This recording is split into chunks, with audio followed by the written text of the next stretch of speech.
So, I'd like to introduce Amber.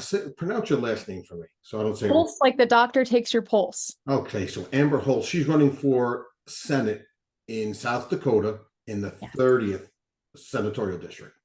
Correct. Am I right? Yes. There's so many senators across the country, state and federal, and Congress people. You got to make sure you get it right. So, Yep. It welcome. gets complicated. I want to What? thank you for taking the time to do the Zoom call. It's very important because Veterans for America First is very serious about getting more legislation passed to not only put Americans first, but veterans first before demographics that shouldn't even be in the country. So it's very important that we screen candidates and get a good feeling that once they get in, because once they get in, they can do whatever they want, but get a good feeling that once they get in, they're going to look at the policies that affect veterans and disabled veterans and homeless veterans and really do something about that. So why don't you No. tell us a little bit about yourself? Yeah, so I grew up on a hunting ranch in rural South Dakota. My dad is a 100% disabled Vietnam veteran, and may look very young to you, but my intro to politics actually came when I was in middle school, and it was because during that time, it wasn't the border crisis that was on the news every day and Fox News. It was that veterans were dying seeking care, and waiting in line. And at that time, the VA hospital in my hometown that my mom worked at and my dad got care at was a five-star facility and was one of the best in the country and still is today. Wow. And they were trying to close this facility. And I saw as a seventh grader how the flick of a government pen by some bureaucrat in Washington, D.C. could upend everything that I knew. And, my mom would have lost her job, my dad wouldn't have care anymore. And my entire little town that I lived in was effectively going to be neutralized because that's where a lot of our economy spurs from is these federal jobs at the VA. And that said, also, it's one of the best facilities in the country to treat PTSD and drug and alcohol addiction because we're in a very rural, beautiful place that if someone goes down to the local bar, they're asked, are you a part of the program so that they can keep on their path to recovery? So the whole community really backs and supports our veterans. And that's the area that I grew up in. That's the, people that had large influences in my life as a young child. And so I vowed that one day I wasn't going to be writing letters to elected officials who weren't actually supporting the people who have fought for our freedoms. And I wanted to go into public service to make sure that our community had a voice against these federal actors that weren't putting our heroes first. And so here I am, almost 10 years later, running to represent this district to be a voice in Pierre and beyond for our heroes, our veterans community, and just everyday citizens that live in this area that support the ones that fight not only, veterans, but then also our first responders as well. That's a great story. Please, your father's still with us? Yes, he is. He's still Please hanging tell him on. thank you for everything he's done in his sacrifice. That was a hard war to come back to. Come back from. No, my mom But worked at the VA hospital for quite some time before he ever went and sought care because he didn't think that he was one of the people that deserved it. Because he was, told to take off his uniform when he came home and did not have a homecoming like our, heroes should have. And so, yeah, no, he has PTSD, lots of problems from Agent Orange, and lots of other medical issues now. So it's kind of a miracle that he is with us today, considering everything he's been through. But no, my heart goes out to any military families as well, because, you go through it just as much in some ways with everything that happens with your service members. So, that's good to know. It's really important. People don't understand pain. And some of these veterans, even firefighters and cops, they have to live every single day, barely being able to get up the stairs in their home, and then they have to go to work, and they don't want to complain. They don't want to, they have nowhere to go, and then it changes their personality. So it's good that he's getting his care. no, for sure. And, our first responders, a lot of them are former military and then go into, firefighting or police. And so, we need to support those people just as much because they're not only fighting for our freedoms while they were in the military, but then running towards danger every day just to keep our local communities here safe as well. So. Yeah. So tell us a little bit about your background. Yeah, so I went away to school, got my degree in political science, and then went and got my law degree at Georgetown Law. While I was in law school, I worked on the Senate Judiciary Committee under Senator Josh Hawley. And before I went to law school, I was a White House intern in the Trump administration. I worked in the Intergovernmental Affairs Department, or what they refer to as IGA. And that office oversees all of the communications between state and local elected officials all across the country. So they call it the front door to the White House. So anyone who's a state legislator, a governor, all the way down to mayors and sheriffs, if they need something from the White House, our office was, who dealt with that. And this was during a time where it was Black Lives Matter summer, COVID, all this stuff was Yeah, happening in that's the tough. world. And I got to see that and live through the pages of history in Washington, D.C. as a girl from West River, South Dakota in the West Wing. I don't really know how that happens, but it was an incredible experience. And then, worked for an election law firm while I was in law school, went to school at night and worked during the day so I could put myself through school. Graduated, and now I work for Dillon Law Group, which is Harmeet Dillon's law firm, working on constitutional and election litigation. So Well, that's nice. very excited that my day job is also working for the conservative movement and fighting for America First policies, but wanting to put that to use in public service as well.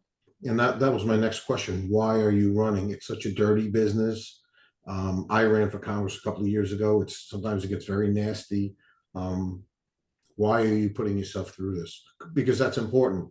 Yeah. Well, I mean, like we were just talking about, there are people who have put their lives on the line and fought for our freedoms. And while I might not be personally lacing up my combat boots, this is the way that I feel God has called me to serve my country and to fight for freedom.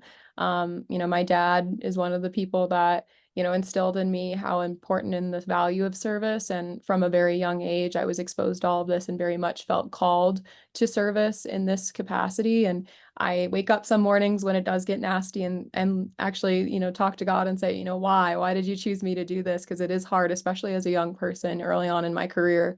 But there's nothing else that I could be doing that is more important than fighting for causes that are supporting our country and the people who fight for our freedoms every day. Because I don't think that we understand sometimes, or not every American understands how good we have it. And we need to protect that and preserve it for future generations to come, my generation and my future children's generations.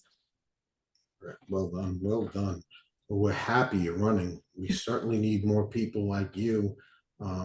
You're the type person who's going to give young ladies younger than you someone to look up to and say, hey, I can be conservative. I can believe in God and I could talk about Jesus and I can do these things and still run for office and not be afraid. Because I think a lot of people, you look at Hollywood, people are conservative, they're so afraid. I'm not going to get another job if I voice my opinion. So I have to sit there and nod my head when they talk about all the liberal policies they talk about. So you are lacing up your combat boots because it's combative there. So No, what it are the definitely top, is. I'm sorry.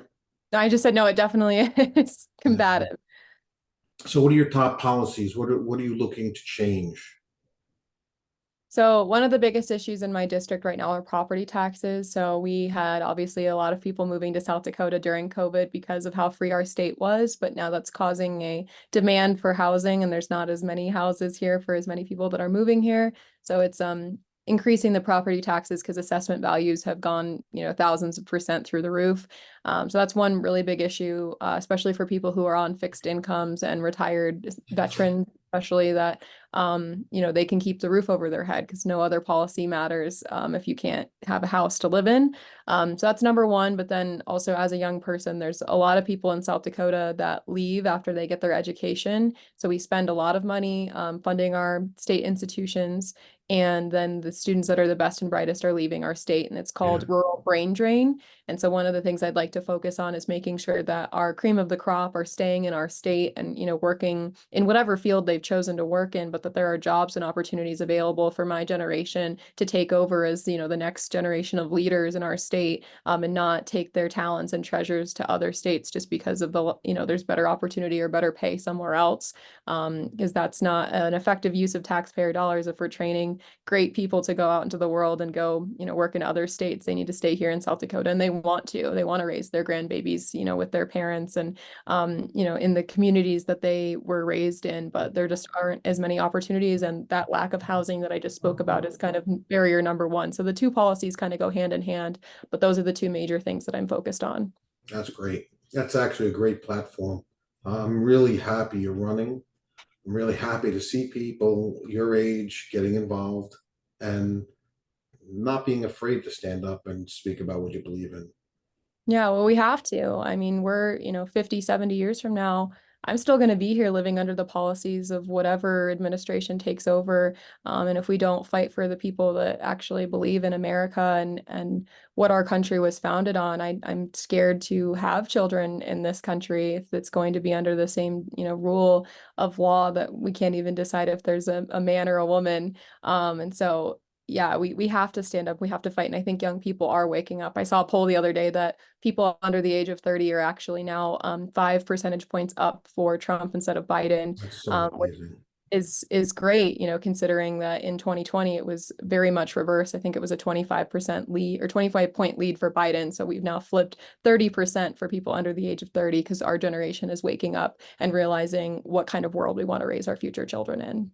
Yeah, even a kid who wants to go get ice cream with their date, paying $25 for two cones, and they're saying, "Wait a minute, it wasn't like this Yeah. 5 years ago." I have a No. 9 and a 13-year-old, and I want to take him. My son, we just did baseball camp earlier, and I want to take him to go get a smoothie. But I want to do it every day for him as a Yeah. reward. But you're talking, $20 every time you go. So I'm glad younger people are waking up and saying, "Hey, there's some mean tweets out there, but the policies behind those mean tweets were the best for this country." Well, and we need the American dream. I say this all the time that right now the American dream for most people my age is dead.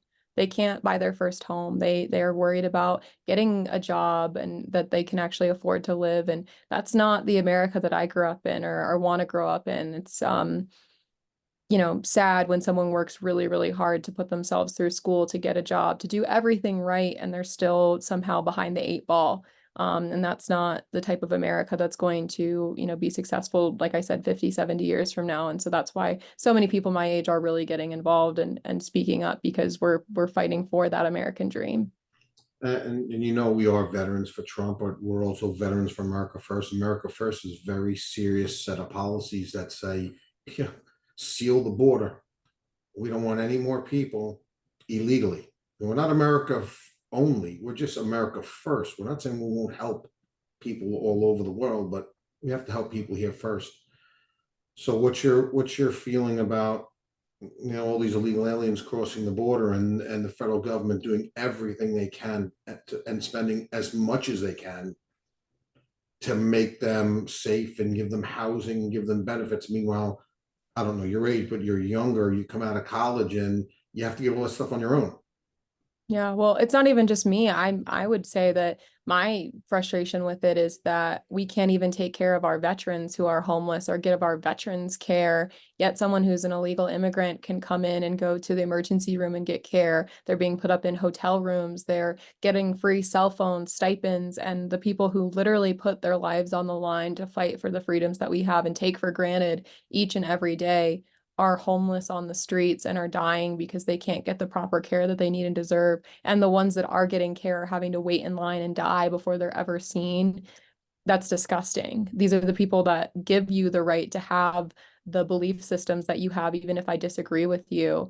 And the fact that there are people coming up through the border that we don't know where they're coming from. Most of them probably aren't coming from the countries that they say they are. It's terrifying, and especially coming from a state with less than 1 million people. There's more people coming up through the border than there are citizens of the state that I hope to, run And from and that's represent. intentional. Yeah. So It's they're raising our intentional. voices. And the one thing, even when you try to argue this with someone on the left, you stand online for hours to get on a plane. You have to have ID. There's so many safety checks, and they just walk right through. If even a person on the left doesn't see how wrong that is, I don't understand what their platform is. So No, and I have no problem with people who want to come to this country and want to become citizens and pay taxes and contribute to society. That's the American dream. Our country was founded on, immigrants coming here and doing just that. And if the immigration system in our United States needs to make it easier for people who are truly trying to come here and do that and do it legally, I don't have a problem with that. But I don't think that that's what's happening at our southern border right now. I think that there is so much coming through that is going to be, domestic terrorism cells. I think that there are, people, like I said, not coming from the countries that they say that they're coming from, and they are taking government resources and money that should be going to the people who have fought for this country. Well, I can't thank you enough. You are a breath of fresh air in this disgusting political system. And I say it's disgusting because of the things you said about what we care about most: veterans, disabled veterans, homeless veterans, veterans in need. And to know that you seriously, I worked for General Flynn. I don't know if you know that. I was Yeah. in the DIA. I went to a school where you taught how to read people. You taught how to read their body language and their facial expressions. And I have to say, you're true to what you're talking about, and that's great. And Thank I'm you. very happy Stan, Jared, and I gave you this endorsement. I'm Well, proud. I really appreciate it. It means the world to me. And, like I said, the veteran and military community were who raised me and taught me the values that I have today. I grew up in the veterans town of South Dakota Hot Springs, where you have the VA and the state veterans home. And I always say I grew up in American Legion or in the VFW. And, those were my Places. second dads or, uncles or whatever you want to call it, all these different, father figures and female veterans in my life that made me the woman I am today. And that's the least I can do to give back is by running and, putting my neck out on the line in a way to serve and try to protect the freedoms that they fought for. I love it. I love it. You want to just say your name again, where you're running, and your socials, and how people can get a hold of you? Yep. So I'm Amber Hulse. I'm running for South Dakota State Senate in District 30, which is Fall River, Custer County, and Pennington County. My social media website is amberforsouthdakota.com. And then it's Facebook /Amber4SD. And then I'm also running for South Dakota RNC committee woman, and that race will be on Saturday this week on the 8th of June. And that will be, just the delegates at the convention voting for that, but hopefully to put my election law background to work in that role as well. So, And you have our full support for that as well. well, thank you so much. I really, really appreciate it. It All means right. the world to me to have your organization's support. So, Fight hard for us, please. yeah. Okay. Have a great day. Thank you. Yeah. You too. It's really good to meet you. All You too. Bye. right. Bye-bye.